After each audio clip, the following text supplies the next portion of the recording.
I am back. You are comfortably zoned with me, the Zigzag Man, in the zone.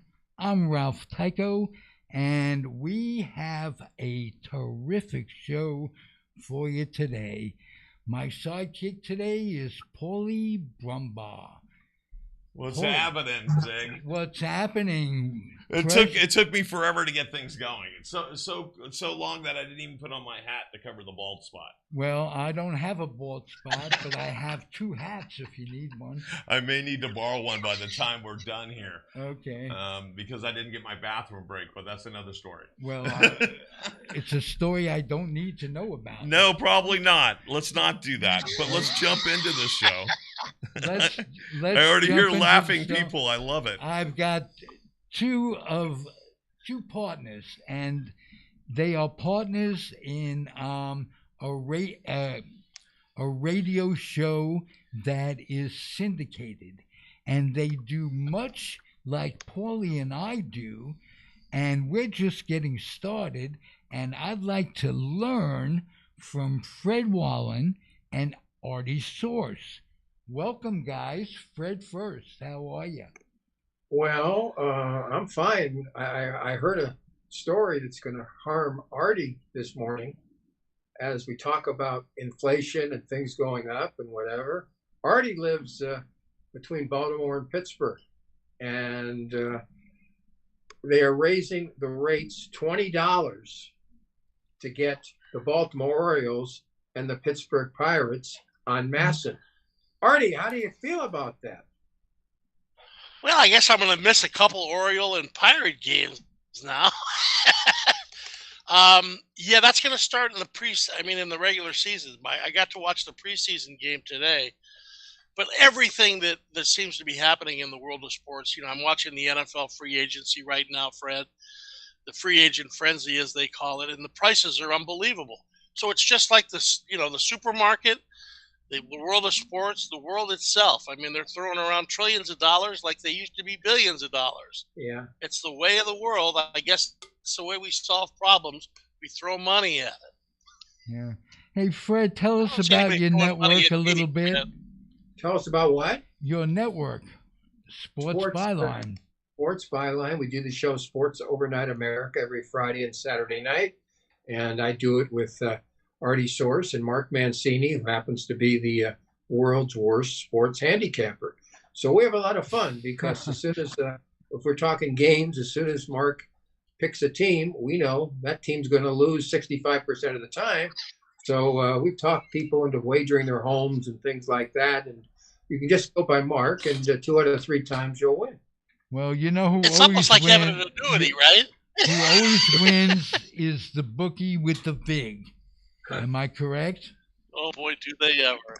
Uh, That's why I like to stick with parlays, because I don't have to pay that 10%. Oh, okay. Overall, would you say you guys win over a lifetime or lose? In wagering? Yeah. Yes. I'm ahead. Yeah. No. You win and you lose. I'll tell you why I'm ahead. At this point, I learned a long time ago that little man talks to you. And so little man talked to me years ago. And I play fantasy. I don't bet too often straight bets. I mostly bet fantasy. I bet a quarter a game. And I mean a quarter, not $25, not $250. I mean a silver quarter a game. 25 cents. And a couple of times I've won 3,000, beating 40 and 50,000 people. So it takes a lot of quarters to lose to make up for the 6,000 that I won on those 2 bets. So, yeah, I'm ahead. Beautiful. How about you, Artie? Over a lifetime betting? Well, over the lifetime, I'm shooting at about 55%. So it looks like we're Metza, as my Sicilian uncle used to say. My Uncle Gigi was one of the brilliant guys of all time. And he actually parlayed one bet in the 58 championship game. He took the Baltimore Colts against his beloved New York Giants and had an ungodly amount of $18,000 in 1958 on it. Wow. and he won, and he had a beautiful house on the beach in Capistrano Beach, and he married an attorney when he got out there. He did everything the right way, and but he always told me, he said, Arthur, sometimes the best bet is the bet you don't make. And Yeah. I've always kind of remembered that over the years. So when I say, Ralph, that I'm ahead, just by a tiny bit. But I don't bet a lot either. I like to bet $10, $20, maybe an occasional 3-team parlay, and have some fun because I'm going to be spending 3 hours watching a football game, or 2.5 hours, as Rob Manfred says, watching a baseball game. What do you guys think of gambling in Las Vegas with the A's? That it's really come full circle. Well, bottom line, when the A's get there, I bet against them most of the time, based on the fact it's the A's.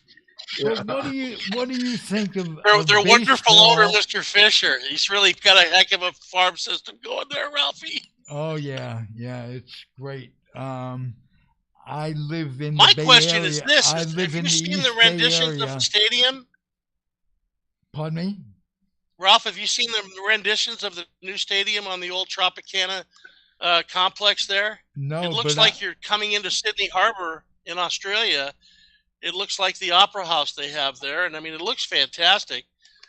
But are they ever going to get to play there? I mean, we're looking at 2028 or 2029. What are they going to do in the meantime, guys? well, you know who's going to decide that is the teachers union in Las Vegas, who are putting up the biggest protest. They're saying to the city, if you can afford a baseball team, you can afford to educate our kids. What do you say to that? The mayor said they're better off staying in Oakland. So who knows what's going to happen? But again, in Oakland, what are they going to draw? Right. If you're in Well, Oakland, eventually, I think they're going to go to Nashville. That's my guess. Oh, that's a good call also.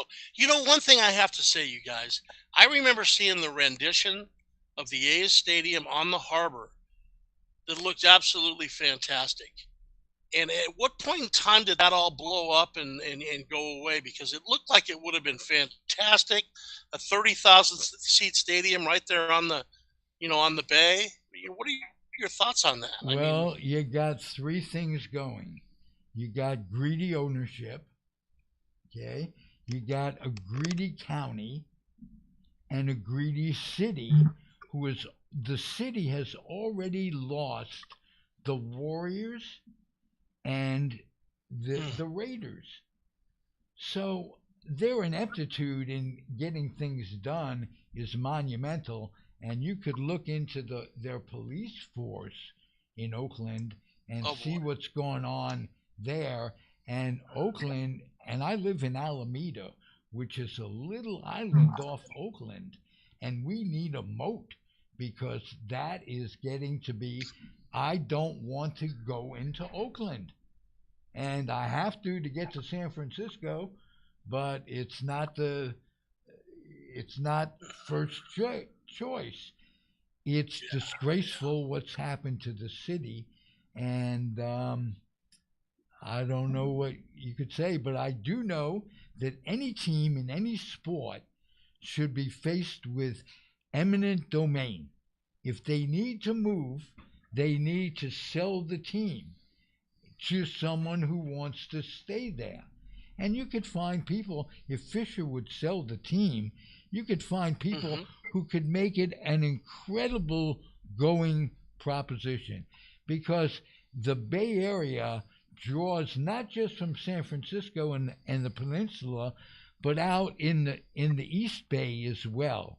And they have Well, let me ask you this, Fred and Ralph. Could they actually go to a place like San Jose? Well, where the Giants have territorial rights. Oh, okay. Another reason why they won't play in the new ballpark that the Giants play in, huh? You would think, but the Giants aren't going to share that.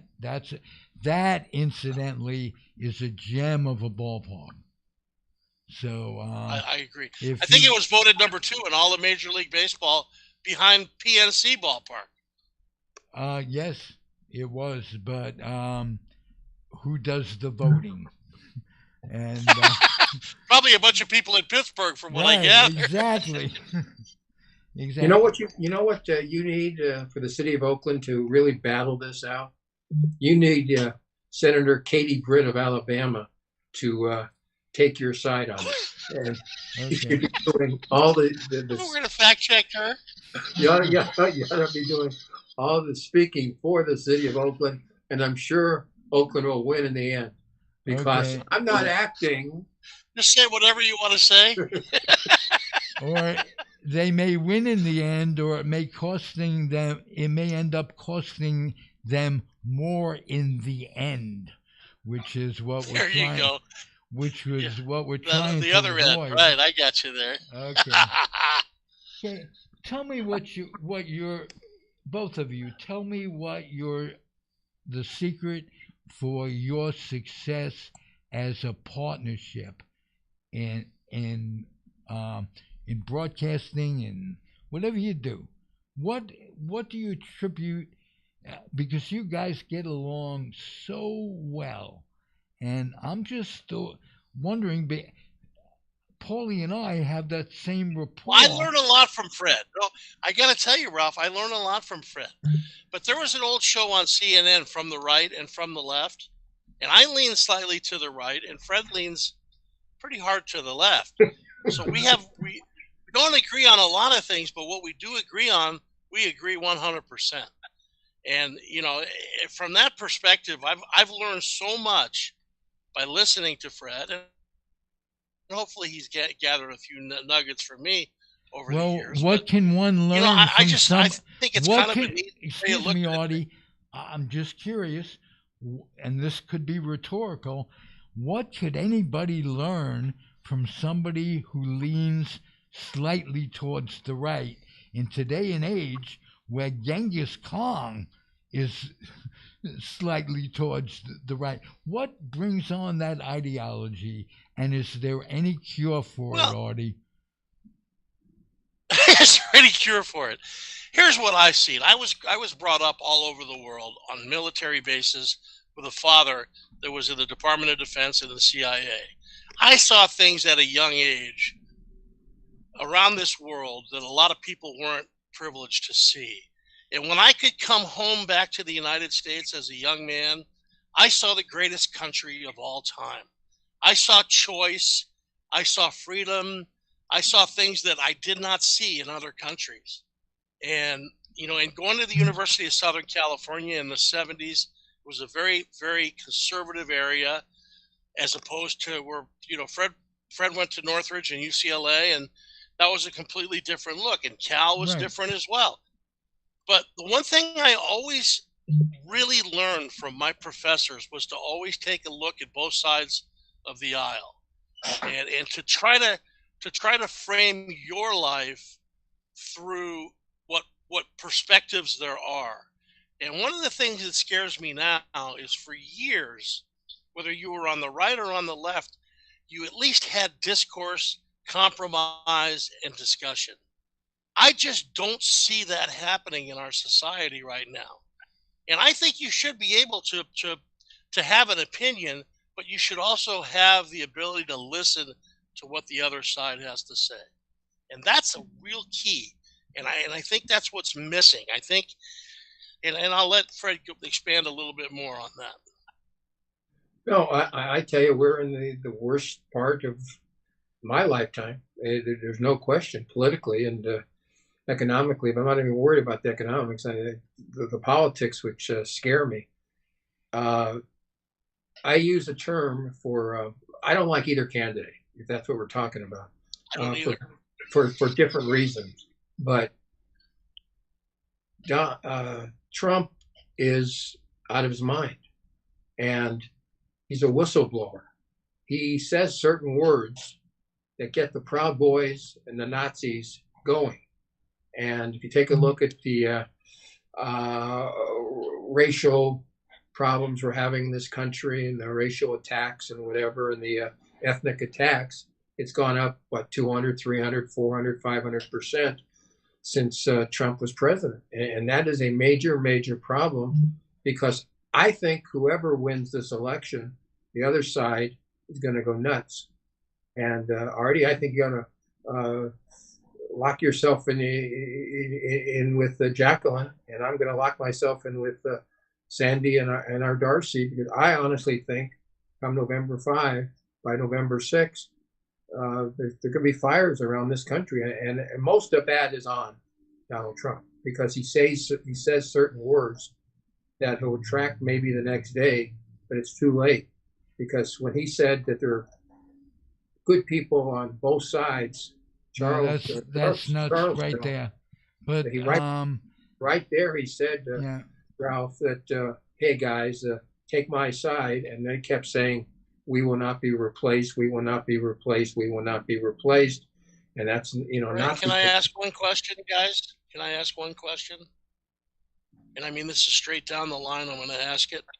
Is Joe Biden really running the White House? Yes.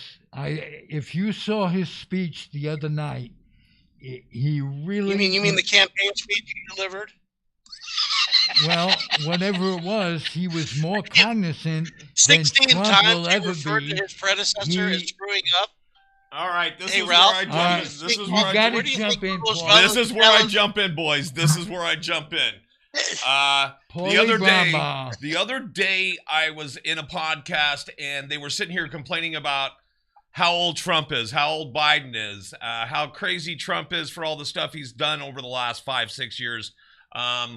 What the heck, all the slips and bobbles that Biden has done.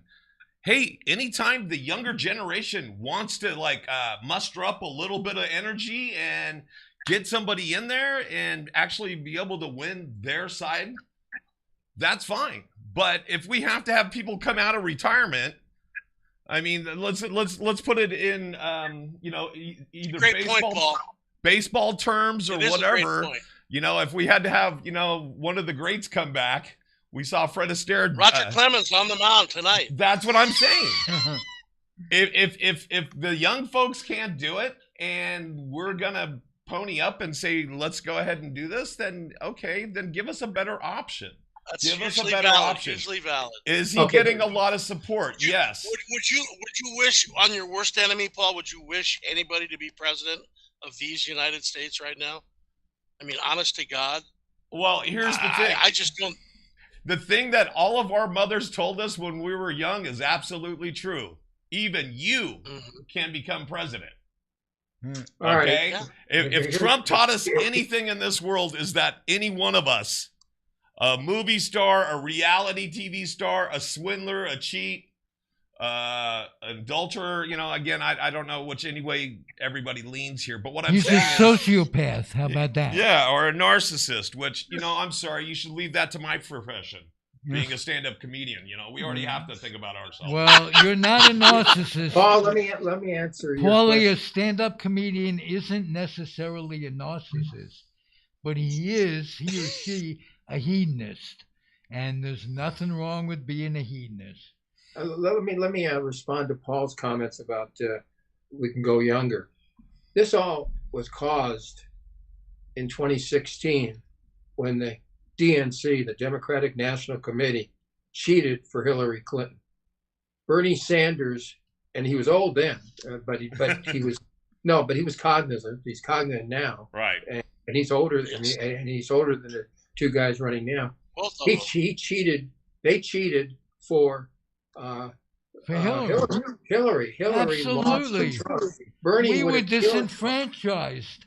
I voted for Biden in that last time I voted as a Democrat. I'm an independent now because they cheated, and for the wrong reasons, because Bernie would have beaten the crap out of Trump. Do you think? That's right. Exactly. No question. Exactly. He would have outscored him in rhetoric, and he wouldn't have let him be they actually bullied. outsmarted They themselves. would have baffled him with knowledge. Right, exactly. And he would have campaigned properly so that he was drawing from the electoral vote. remember that Hillary won the popular vote, but she wasn't bright enough, or her people weren't bright to go to enough. Wisconsin or Michigan. Pardon me? Yeah. Well, I'm just saying that She wasn't bright enough to go to Wisconsin or Michigan at the last couple of weeks. it would have been nice, but let's not forget why Trump ran in the first place, because he drew on the knowledge that people were disenfranchised by both the Republicans and the Democrats. And things weren't really as good. Remember, Biden and his crew, Obama and his crew, which included Hillary and Biden, were in every war led on earth. They were always at war. So things weren't really good politically on either side when Trump became an opportunist. What gets me is the people that voted for him, especially the women. If you're a woman in today's day and age that votes, come on my podcast. I'd like to talk to you.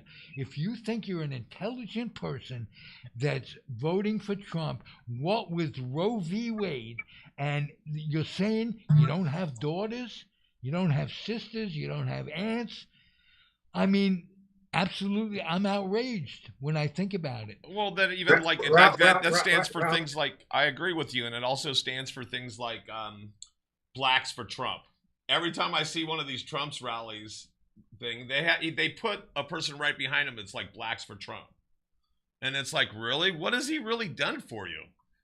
He always helps, like, touts the military. What has he done there?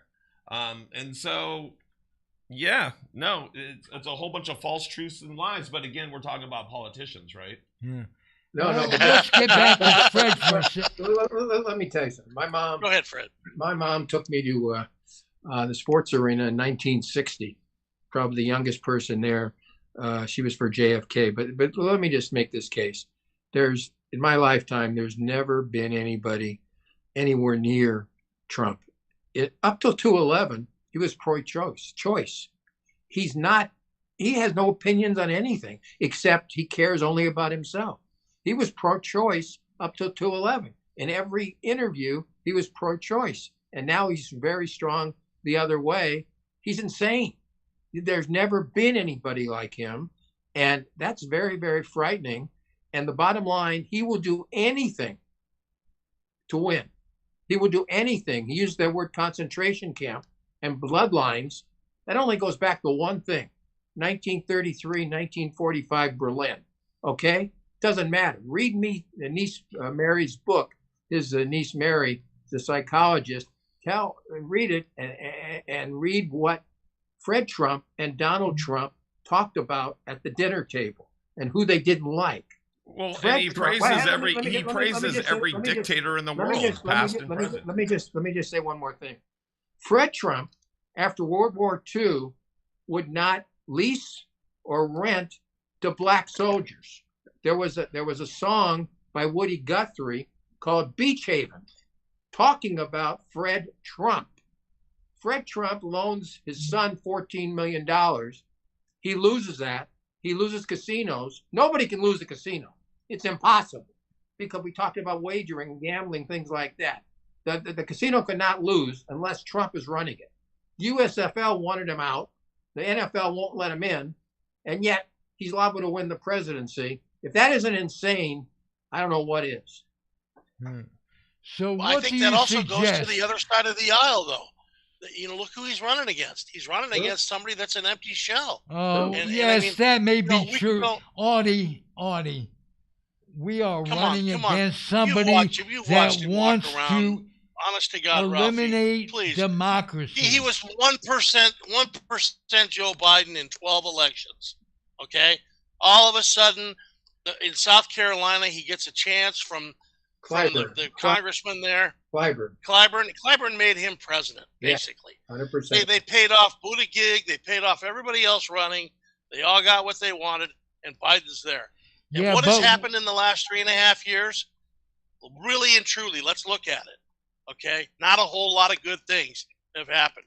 I'm not blaming him completely, but from that perspective, that's all I'm going to say. Hey, that's all you're going to say, let me say one thing only. How about the risk of losing democracy where you got to vote against Trump? I don't care if Mickey Mouse let's go is there. running. What about risk? How about the risk of the world with the Israeli-Hamas situation and the risk of Ukraine and Russia? Well, that really comes down. You call it Hamas. It isn't Hamas. Would he have done what he did if Trump was president? I don't think he would. Well, you don't know that because Iran runs it all.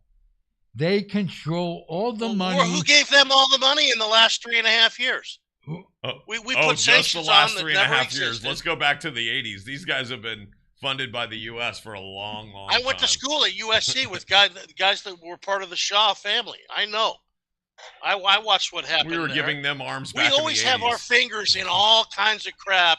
Instead of leading from the front, we're leading from behind, gentlemen, and that is the difference. Okay. Well, that was a good debate, but I don't think it answered my question about risking democracy for the sake of voting. Okay, let me ask you about democracy. Okay, let's talk about democracy. If it's okay for a Democrat to question an election, why is it not okay for a Republican to question an election? I think anybody can. I think anybody can. It's just that it has to be founded in some sort of. Yeah, right. Do you think there was an insurrection? Do you also know prior to January 6th? Do you think there was an insurrection there, Artie? I'm going to tell you something. Donald Trump asked Nancy Pelosi if they wanted to put up gates around the Capitol building, okay? If they wanted National Guard troops, do you know what she said? No, we don't need them. No one thought that he would lead an insurrection, let alone Nancy Pelosi, and she was the one that was in risk. She walked him right down the primrose path. Oh. All she had to do was put people around the Capitol, show a little bit of force. Those people would have walked away, nothing doing. Yeah, it's the victim's fault, Artie. It's not. Yeah, well, I'm going to tell you something else. People don't know this, Ralph, but the guy that shot the gal in the actual Capitol building, the report that he gave 20 minutes later said things are really tough here. He'd already killed her, and he's making a report 20 minutes later saying things could get real violent in here. That's the truth too. Okay. Again, I'm going to ask you guys, get off it a little bit. What's the secret to your success as a duo? Well, Artie knows he's usually wrong if we disagree. It makes it easy. You have to have a juxtaposition. It makes it much easier going with it. No, we have a lot of fun. We have a lot of fun with the show. What is the one thing you've disagreed on, except this current conversation Sports very today? Little. But am I right, Fred? I know Fred's ideology, and I'm sure he thinks very highly of you on some levels. But it's difficult for him at times. Am I right? With the debate, as it is with everyone, it's like the Vietnam times. It split the country right down the middle. Right, wrong, or indifferent. We're right there right now. Yeah. Honest to God, we are. What's the way it can get better? Let me say this. Artie realizes that, for politics again, Artie realizes that I'm certainly not a Joe fan. And this goes back, and Ralph, I want you to come in there, but just listen to this for a minute. It's 1977, and the busing issue is big time in America. Joe Biden writes a speech. It's his first 6 years as senator in Delaware. He writes a speech. He's on the Senate floor, and he says, I don't want my kids anywhere near the jungle. So I have despised this man for 44 years, okay? Then in 1991, the Anita Hill thing with Uncle Clarence Thomas getting nominated, and Joe would not allow the other two women to speak against Clarence Thomas. So every time, for me, the Supreme Court, both my brothers are attorneys. To me, the Supreme Court was supreme, was the most important part of this nation. Donald Trump has destroyed it, but Donald Trump destroyed it because Joe Biden, if Clarence Thomas isn't there and there's somebody on the left, it's not what it is right now as far as the Supreme Court. We wouldn't have a trial starting April 25th, probably too late for the election. That goes on both of them, not just Trump. It also goes on Biden, because Clarence Thomas should be as far away from the Supreme Court, should be in jail. You know, you're a Supreme Court justice, you're not supposed to take yacht rides and things like that. You're supposed to write it down, and you can't take it because there are cases where the people that give you the money come in front of the Supreme Court, and yet he's still there voting down the line with Trump. But Biden helped him get on that Supreme Court. People don't seem to remember that, and that upsets me a little bit. End of story. Okay. What would have happened if Ruth who's going to win the National League West? If Ruth Ginsburg would have resigned and not let her ego get in the way? And I think it would have been much better for this country. If what?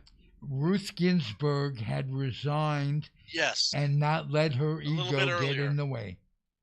Yeah, I agree. Okay. Everybody, you got to realize we're talking politicians, we're talking judges, and you know what they have more than most people have? Huge egos. Yes, yes, and backed up by huge funds. You don't find many judges living in the back of their car. $1 million, Ralph, can you imagine spending $200 million for a job that pays $180,000 as senator somewhere? Somewhere that's out of skew. That's just, to me, it really is. I just, and then you have lobbyists. You have guys who leave Congress in Washington, D.C. who become lobbyists, and they're just throwing money around. I personally think every senator should have the logos of all the companies they represent, like race car drivers.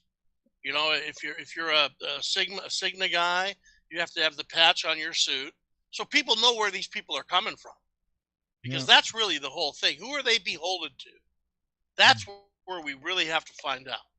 Hey guys, we are really running up against time. We got a late start. Would you promise to come back and continue this on a regular basis? Well, unless Trump locks us up. I love and let's get your guys' last minute plugs in, too. Artie, you laughed at that. You laughed at that, but I don't think Fred was joking. All I can tell you is I don't want the Justice Department getting weaponized. I don't like that at all. Well, a lot of things that we both, whatever side you're on, we're not pleasing everybody. Let's put it that way. We haven't talked about one of the key elements here, though. We love the Kennedy family. I mean, even I like Bobby Kennedy. I think the guy, he's not even getting a chance. I mean, this is the perfect, you look at the world. If everybody hates everybody, why wouldn't a guy in the middle who just wants to help people get a fair shot at things? Well, I feel that's really kind of scary. Well, you're talking about Kennedy Jr., am I correct? Yeah, talking about Robert F. Kennedy Jr. I want to ask you guys, would his success take away from Trump or take away from Biden? Biden. Okay. You really think so? 100%. I think a lot of people really love. I personally think a lot of people really love Jack Kennedy and Bobby Kennedy, and I don't know about Ted Kennedy. That's another story for another time. But I do believe that Robert Kennedy believes in this country, and I do believe he needs to have a chance. I mean, this is an election where it's so bifurcated and so mean that to me it would seem as though there should be another choice somewhere along the line. Cheryl Hines divorced him. Oh, I didn't know that. Well, I also All right. Hey guys, thanks for being here. Come back again soon. I love it. I respect both. Okay. Yeah, I hope I mean you. all three of you. Can you guys go ahead and give us your plugs? How we can get anything that you're doing? Every Friday and Saturday night, 10 p.m. Pacific and 1 and midnight Pacific, and Saturday. And we also have a Believe show Yeah. called Fred and the Fantastic. Sometimes it's just the Fantastic, and that's definitely not me. But yeah, and if you want to get a hold of Galaxy Sports, you just go to Your Source, SORCE, Your Source for Sports at gmail.com, and we'll get you on Facebook, Artie Source. All right, so there's Artie's plug in the middle of Fred's plug. Fred, start over. Sorry, buddy. No. It's Sports Overnight America every Friday and Saturday night, 10 o'clock Pacific, midnight Pacific, and we talk about this, that, and anything. Very seldom do we talk politics because Sports Byline doesn't appreciate that. And as Artie indicated, we do Believe and pod clips around the world, and that one we talk more politics and things like that. So it's and you can get our show in Las Vegas on KSHP 1400, and you get our show by going to TuneIn and going to any app. And I use TuneIn, and you can listen to the shows there. And some of the shows are heard on the American Forces Radio Network, and that's it. We can go from there. Right on. Thank you very much, Fred and Artie. Fred Wallen and Artie Source for joining Zig today on Zig in the Zone. And you guys have a great day, and thank you for joining us, and we'll see you real soon next time, all right? Bye, guys. Bye now. Thanks, you guys. Have Thank a you wonderful very day. much, Fred. Bye-bye, and Ralphie. Artie. Be well. All right, so we're back in live in studio with you, Mr. Zigman. Well, I want to know about your back. My back is better. Slowly... I've had so many other issues, but yeah, my back's better. Okay. Now I can focus on my other issues. Okay. Well, good. It's like the old story. How you doing? Well, enough about me. Let's talk about my career. There you go. So, speaking of your career, what's new in comedy with you? Gosh, I need to do more gigs is what's going on. That's what's happening with me.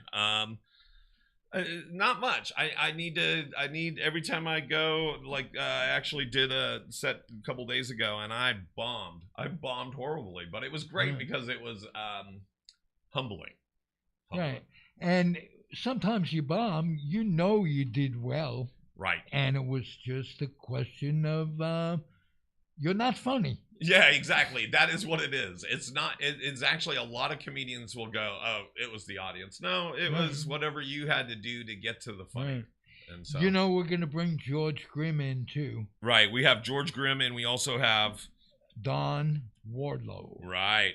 And we're gonna talk about Don, who was, and will be the most courageous human being I know. Don was born with no eyes, and he became not only skilled in getting on our show, which he's proven, and he's got that, got it all down pat, but Don was a minor league baseball announcer. An analyst. There he is. How you doing? You see Don. Cool. We're waiting for George to jump in. There's George. But they're waiting. You can keep talking about him while I get everybody all queued up and in.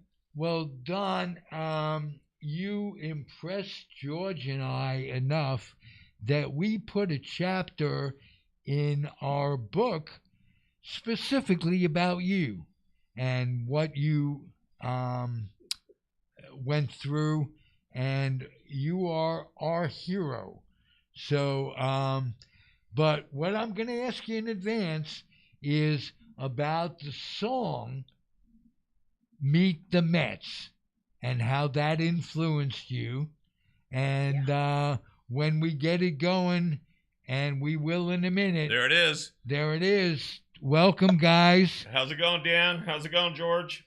Don. Good. Don, I'm sorry, Don and George. That's all Hey right. there. Nice. Now, is George the George who used to be on ESPN for a long time? Different George. Okay. Okay. George, why don't you start out and tell us what Don meant to us when we were writing the book, and how we knew we had something when we were able to capture his story. Oh, well, yeah. When I was listening to Ralph's interview with you and transcribing it for the book, I was really impressed. I just knew that at one of these days I had to talk to you and meet you, because you were a real inspiration to a lot of people, me included. And I love your story, and I love the fact that you consider yourself the luckiest blind man on earth. And I'm really impressed with you. It's really an honor to be on the show with you today. Well, thank both of you very kindly for all the kind words. And Ralph, you were one of my earliest guests when my podcast was brand new. That was a very kind thing for you to do at a time when I couldn't always get guests. Well, let me tell you something. It was simply my pleasure. So keep that in mind.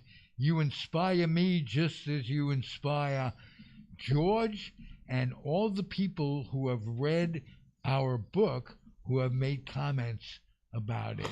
So tell me how that got started. You were born blind, am I correct? Yes, it was. Okay.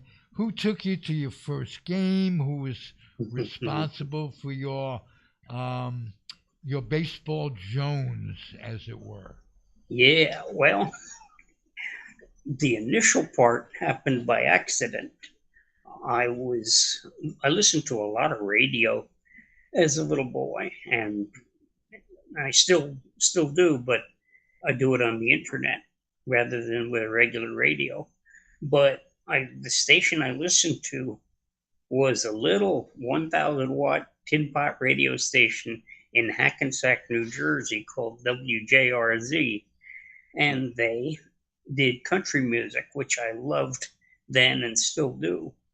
And I listened to country music on there, and they had a commercial, and this was in late February, early March, and the commercial featured the Mets song, Meet the Mets, Meet the Mets, and it had all these banjos in it. And it was like all the country songs at that time on JRZ had a lot of banjos in them, and they really got to me. And I'm hearing, Meet the Mets, Meet the Mets, and I'm like, what's this? I'm a little kid, 8 years old, and the guy said what day the next Mets game would be, the first spring training game. And I listened to that, and that was the very beginning. And as I say, had I not heard that commercial and been taken in by it, the whole story might have been different. Oh, wow. We have George has some stories to ask you about when you became an announcer. Did someone walk you around the bases? Have you smelled the field? What was that like? Yes, my broadcast partner, Jim Lucas, whenever we would go to a park where we hadn't been, he would give me the grand tour. We'd walk around the bases, we'd walk out to the outfield, and you didn't have to even bend down to smell the grass. You could smell the grass, from anywhere, and when the game got going, there was the smell of the hot dogs, and just wonderful. Great. It took me back to my first game, which my dad took me to, and that was in 1972. I was 9 years old, and that was at Shea Stadium, the Mets and the Cubs, and the Mets pounded the Cubs 12-2. And some of that I even remember without Google.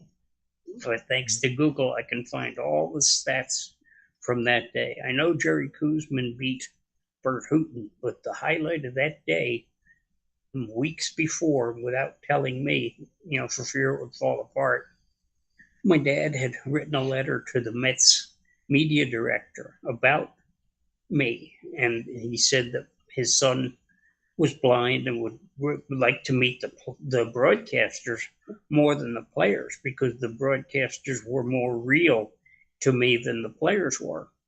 And the Mets director at that time set it up so I could have what we now know is called a meet and greet. And I got to meet all three Mets broadcasters, all of whom are now in Cooperstown: Lindsey Nelson, Ralph Kiner, and Bob Murphy. And believe me, I didn't have to walk to my seats after that. I flew to my seats. Flying on air, just Excitement, yes. Wow. And my grandpa was also a big part of my boyhood learning about baseball, because once he found out, he was a happy man, because he had been a serious Yankees fan when he was a young man, and he worked for the railroad, and they would once a year give their employees tickets to take their sons to Yankee Stadium. And so Grandpa would take my dad, but Dad was never the big fan like Grandpa was, or the a really, really huge fan like I became. But Grandpa, once he realized I liked baseball, when I would go there to visit, as I would every summer for a while, when the soap operas would come on, he would say, "Let's go out on the porch and have a man-to-man talk." And what that meant was he was going to talk to me about baseball. Wow. And he first of all, his favorite joke was saying the Yankees had played forever and the Mets were a bunch of beginners. And Well, comparatively speaking, he was right. I didn't know it, but the Mets had only begun in 1962, and the Yankees really had been around forever. And he would tell me about Bob Feller, Babe Ruth, and Walter Johnson. And my favorite one to hear him talk about was Grover Cleveland Alexander. And Grandpa had a kind of a high voice, and he would draw that name out, because that was one of the pitchers he admired. And I would pretend like I didn't remember what was his name. And I'd say, "Grandpa, what was Alexander's name?" What's his name again? Yeah, and it was Grover Cleveland Alexander. Hey, and you know what? Bob Murphy's favorite pitcher was Bob Apodaca. And I can believe it. He draw it out in the same way. But when years and years later, after Grandpa was long gone, I sorted out how to write songs. And one of the very first songs I wrote in 2009 was a song called "Who Was Babe Ruth, Grandpa?" And that was all about Grandpa and his baseball stories. Wow. And that song is up on YouTube. You just have to punch in the words "Who was Babe Ruth, Grandpa?" Would you sing a few bars for us and really get it going? I know it's no music or anything, but the chorus went, "Who was Babe Ruth, Grandpa? Who was Lou Gehrig? When will I be big enough to go to a game? Would you tell me about Feller and Cy Young and Johnson and that man Alexander? Now, what was his name?" Yeah. That Puts you on the spot and he delivers. absolutely nice. great. Thank you kindly. Absolutely impressed. great. Tell me about Mike Veck a little bit. Mike Veck hired you, am I correct? He sure did. And he was Bill Veck's son, for those out there who Correct. don't Although know.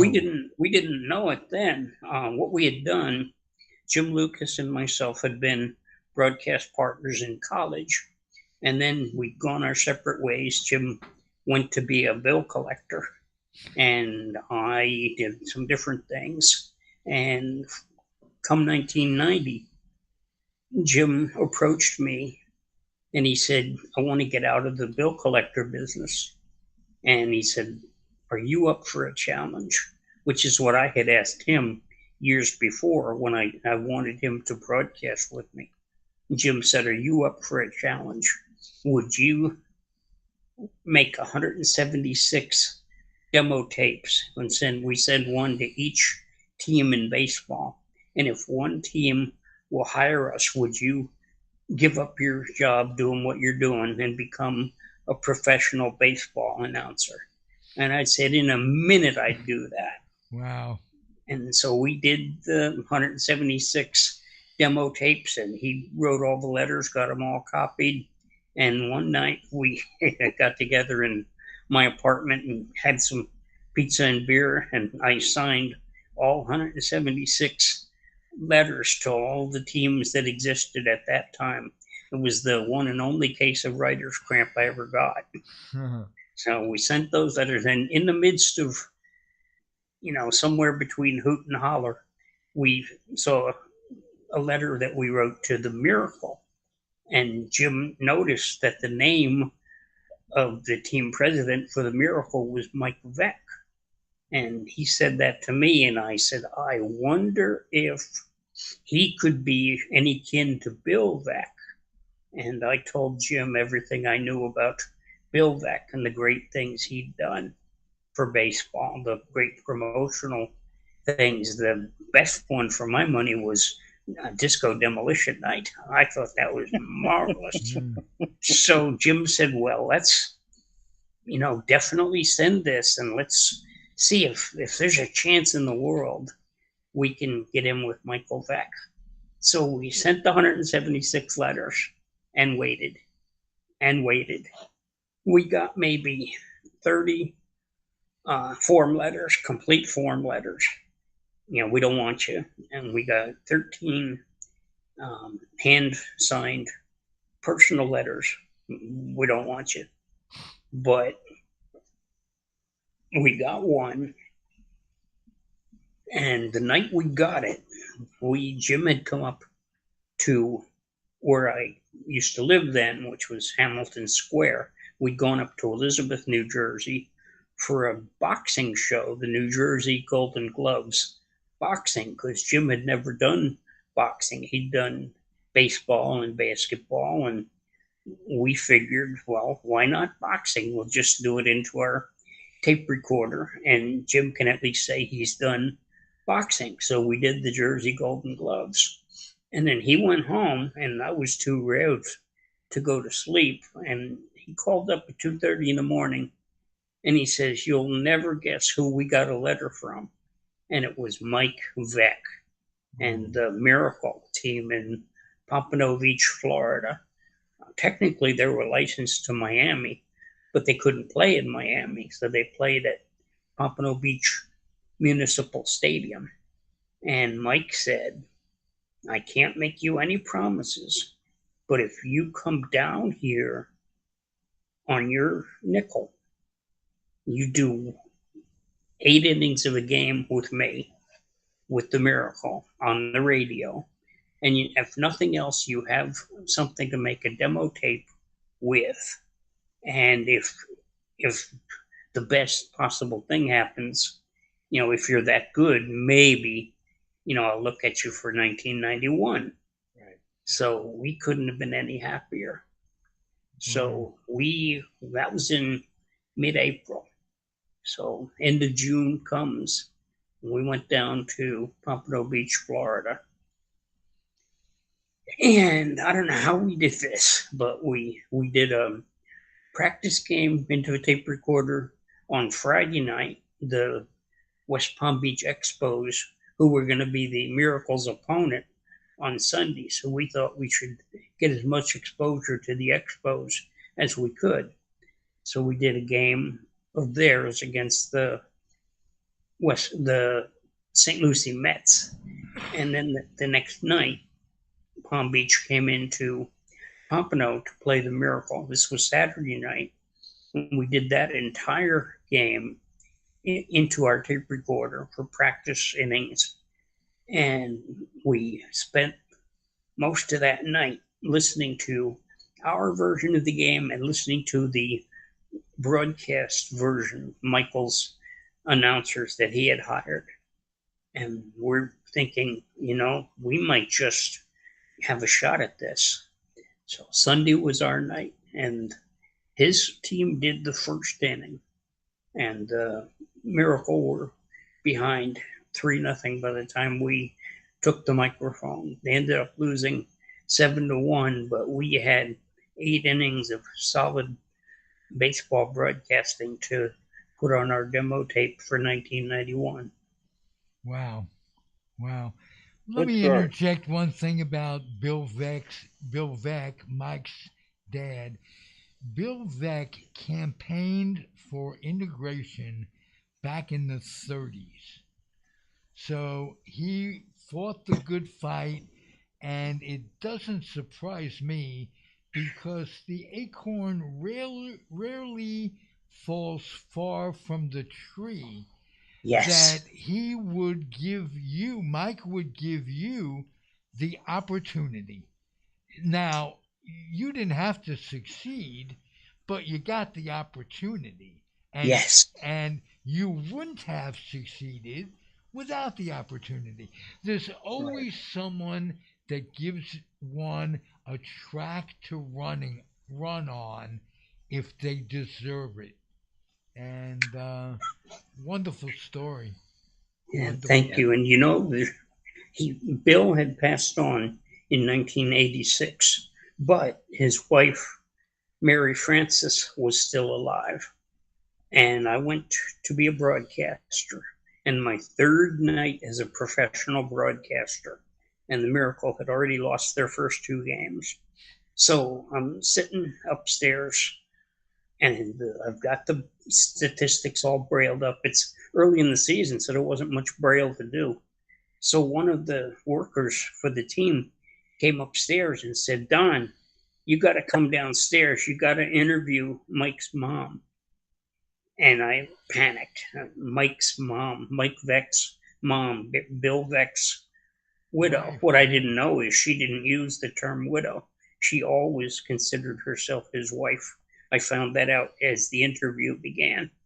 But I'm thinking when we're upstairs walking down to where I'm going to meet her, I'm thinking, oh my God, if I make a mess out of this, if I say the wrong word to Mike's mom, she'll tell her son, and I'll be on the bus back to New Jersey. So I get seated, I get my equipment ready, I get the microphone out and the headphones, and I open up the mic and I introduce Mary Frances, and I ask her one question, and God bless her, she does 25 minutes, and she couldn't have been better. She was the sweetest interview, and I was a scared kid. I'm sure she could tell that I was a scared kid, but she made me very comfortable. And by the end of the interview, I was so glad that I'd done it, and I knew she wasn't going to say anything, unkind about me to her son, and I knew my career was saved. But it was thanks to Mary Frances Veck, and her kindness more than anything this rookie broadcaster could have said or done. Let me bring George Grimm in here for a second. If you're still there, George, I hope you are. And I'm here. I wonder if you have a similar story of when we were writing the book, we used to say things like shots on goal, you take a chance, whatever you do. What is, do you have a similar story in your career that, Well, the key is that you have to get your foot in the door. I mean, somebody's got to open the door for you. They got to see that you have, a certain amount of skill, and you have to be a little pushy too. You have to sell yourself. You got to push what you do to these people, and they give you the opportunity, and it's yours to either succeed or fail. And Don succeeded. Good for him. I succeeded. Good for me. Yeah. And it's just a matter of being in the right place at the right time and meeting the right people. I Who is mean, one person in particular that greased the wheel for you along the way?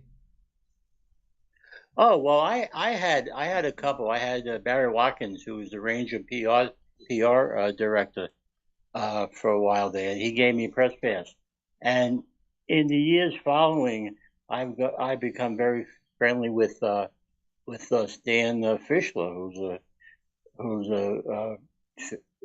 a famous hockey writer, and we correspond all the time. He's writing the forwards of my books, and I I wouldn't be where I am without his pushing. He puts my quotes in the hockey news stories and the NHL.com stories, and I love the guy. But once again, you have to be able to do what they want you to do. You have to have the quality stuff, and you have to be in the right place at the right time. You have to get your foot in the door. That's the main thing. And I Because was they telling Don, without getting your foot in the door, there is no door. right.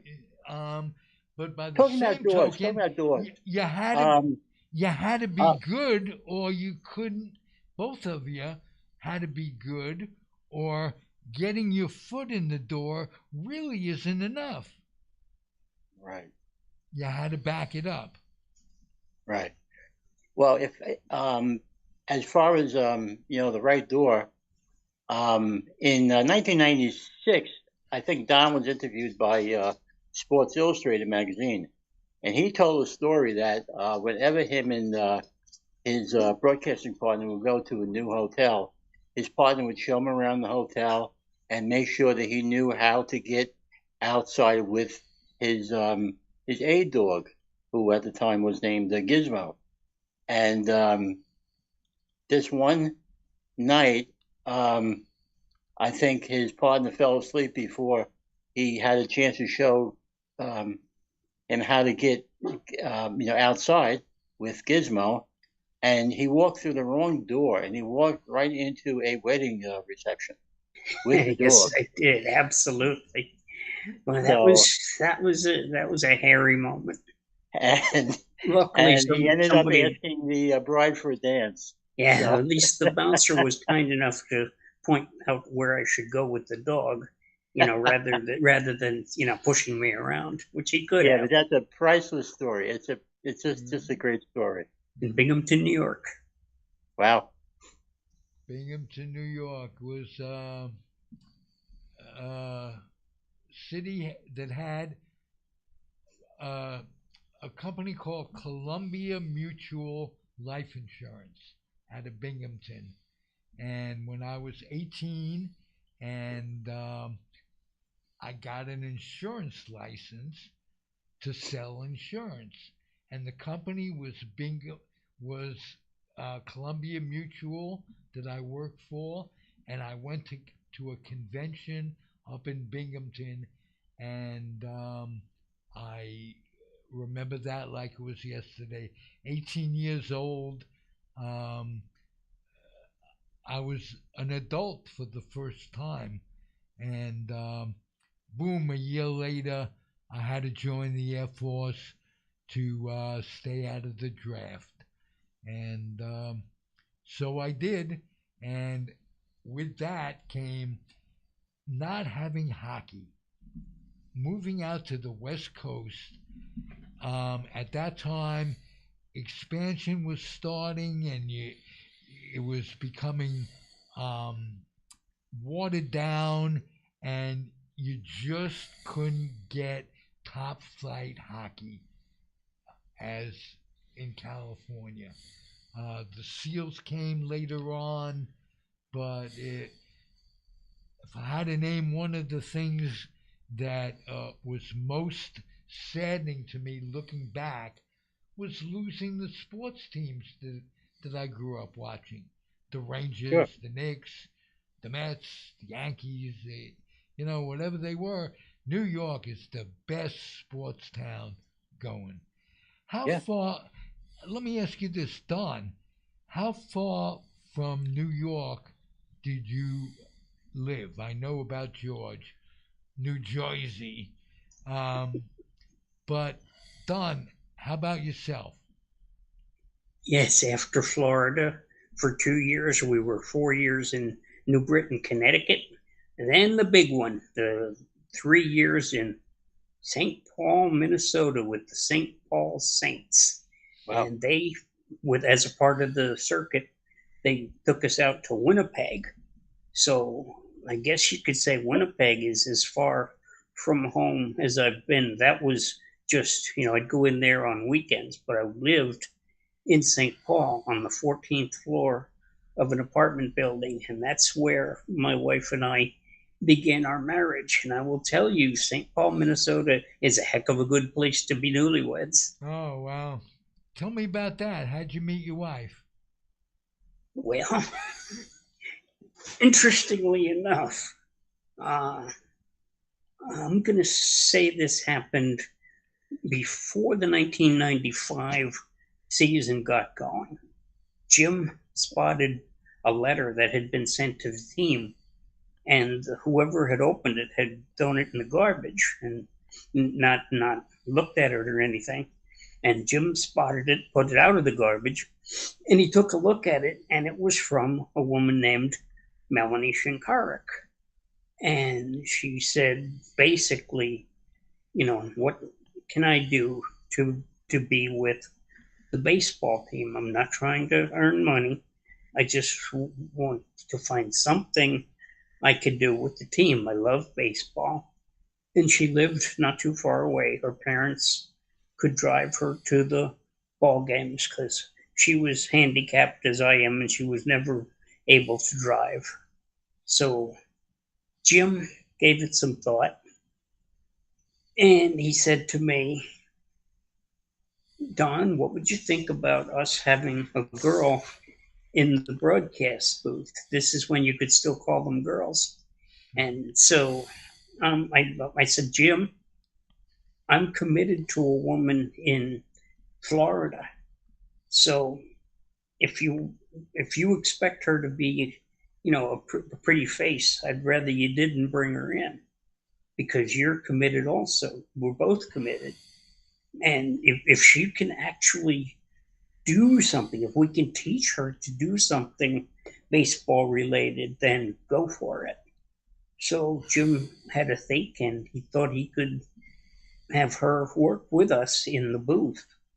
And the initial thing was she would do very short, 1 or 2 questions at the most, interviews with our pitching coach, Gorman Heimuller. And at the very beginning of the season, I christened that piece the quick pitch with Melanie. So I'd say, and so stand by for the quick pitch with Melanie. And that would be 1 or 2 questions, home games only, with Gorman Heimuller, our pitching coach. So most of that first season, I was still committed to the girl in Florida. And I didn't imagine that was going to fall apart. In mid-season, I call her up and she says, so-and-so proposed to me and I'm going to marry him. Wow. And I first I had to pick my jaw up off the floor. Wow. And that just, I just couldn't believe what I just heard after 4 years, with her and a whole lot of promises. And so I dealt with it as best I could. And for a while there, really the best time I had were those 3 hours I spent behind the microphone, because when I would be trying to braille my stats and braille all the notes I had to have, I'd be dealing with this 800-pound gorilla in the room, which was the fact that I didn't have my girl from Florida anymore. So Jim eventually said to me, Don, ever since Manera dropped you, you've been one difficult SOB to live with. And he said, you're going to have to figure out a way to carry on for the rest of your life. And he said, why don't you see if Melanie has a boyfriend, and if she doesn't, see what she might think about, you dating her. So I said, well, I'll ask her if she's got a boyfriend if you'll go downstairs. I don't want you in the booth, because if she said she had a boyfriend, Jim would have laughed his butt off. Or even worse, if she didn't have a boyfriend but refused to give me her phone number, Jim would have found that marvelously funny.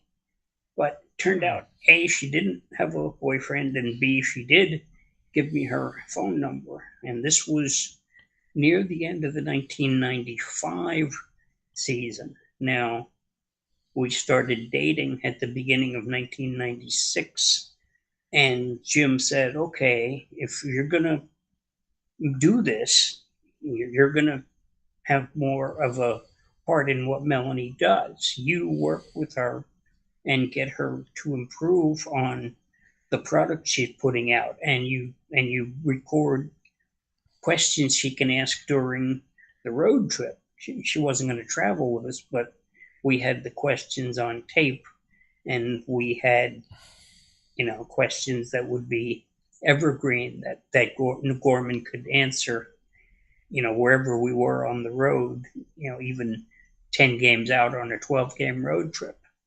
So we worked on that, and she worked on some commercials with me, and by the end of the season, we found out we were going to go to St. Paul, and both Jim and I both had Connecticut women at that time. I had Melanie and Jim had Lisa. And my idea was that I should ask Melanie one way or another. I should propose to her and see whether she said yes or no. If she didn't want to come to St. Paul, then I'd start out fresh.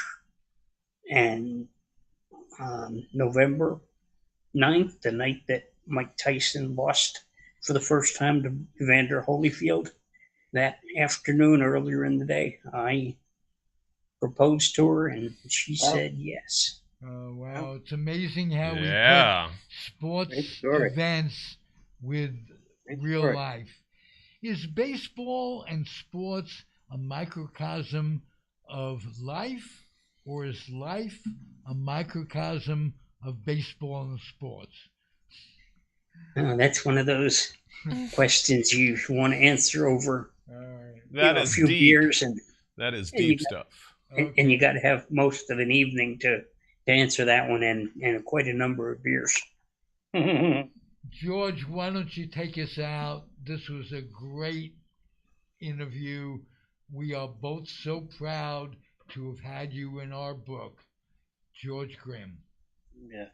The only thing I want to ask you is, are you using any kind of hardware to read newspapers and stuff these days? Actually, it's computer software, and it's an adaptive device called JAWS. And what JAWS stands for is Job Application with Speech.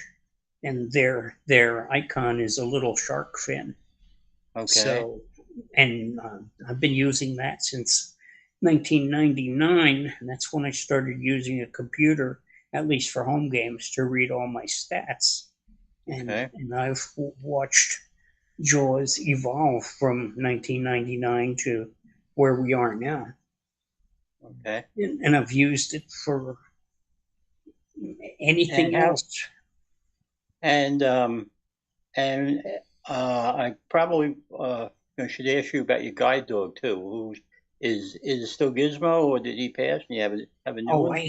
I had a total of 5 seeing eye dogs in my time. Okay. I got Gizmo. Gizmo was my second one, and Okay. I got him in '89, and he could have retired a year earlier, but I kept him on until my first year in St. Paul was over with, and then I got Noble, and after Noble I got Ezra, and the last one was Tori, and she had a short working career. I had some health problems, and I ended up giving her to a lady who could give her all the exercise that Tori craved that I couldn't really give her. Aren't they wonderful though? The best. There's nothing like a seeing eye dog. The only comparison I can make is to a sighted person getting their first car, because a whole new world opens up in front of you.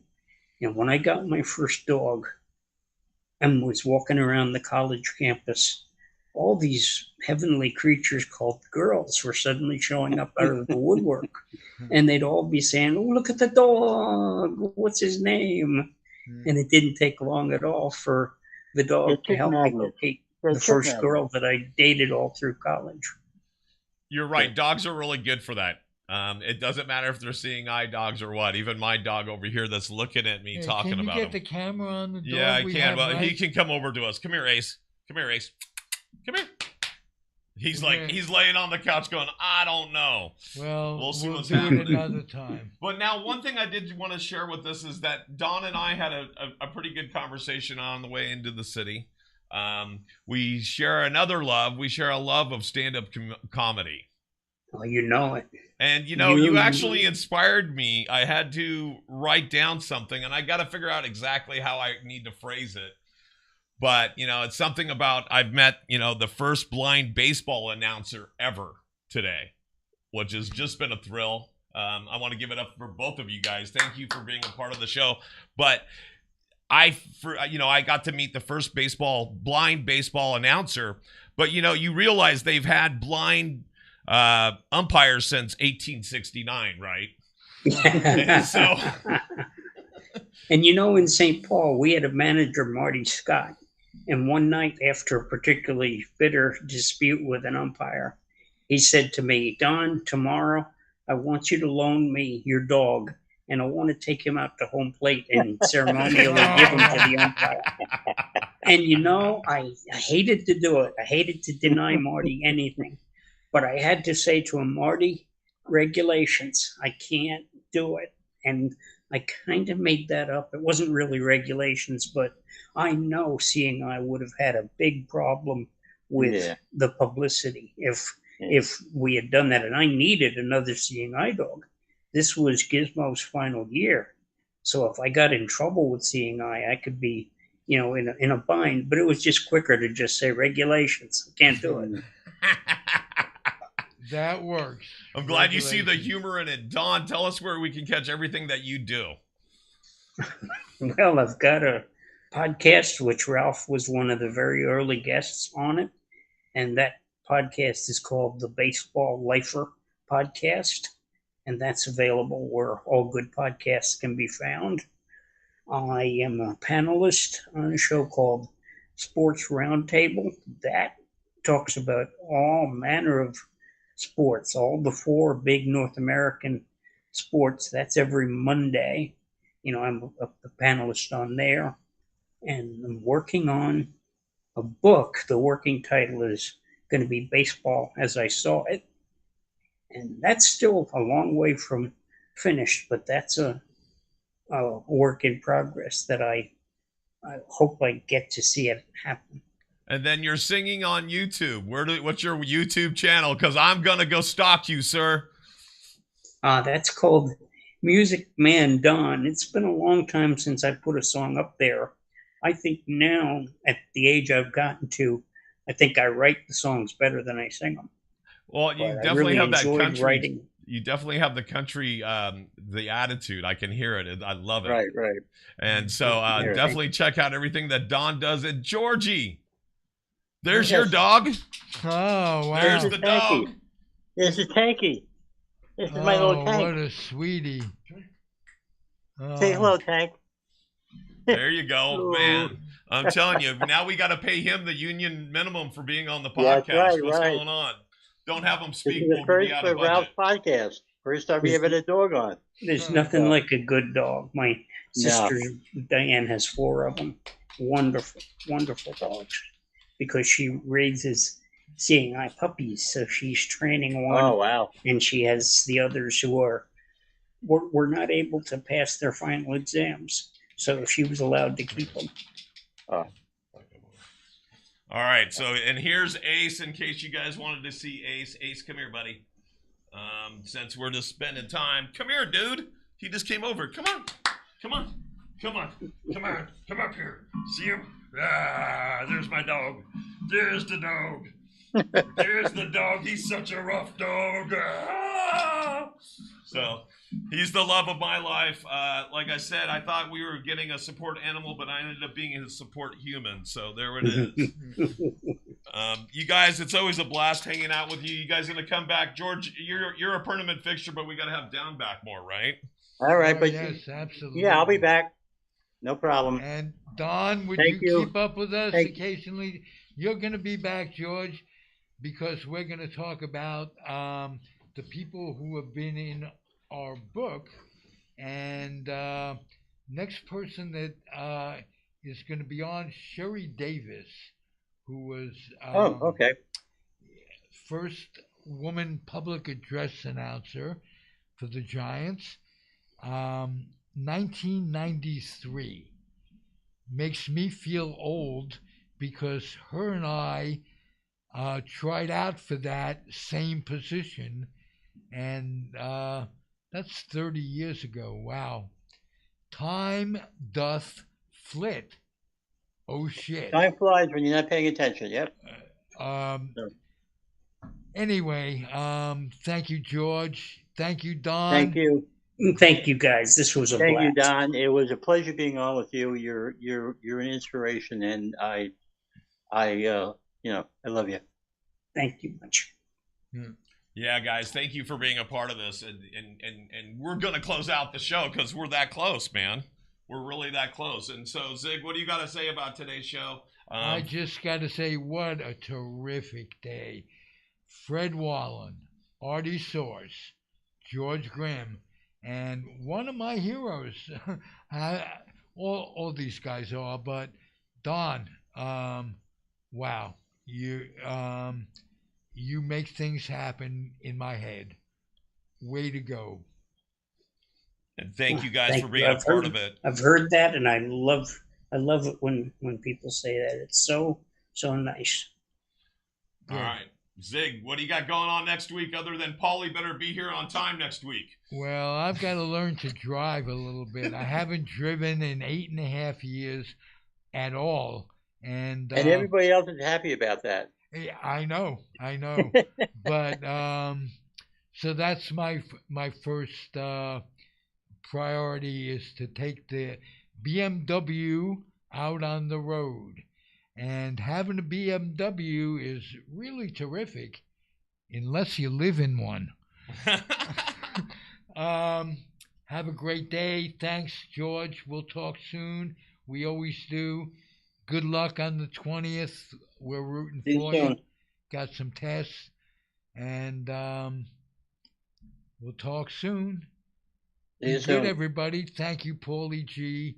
You're under technical difficulties today. We survived. We did. Thanks, Zig.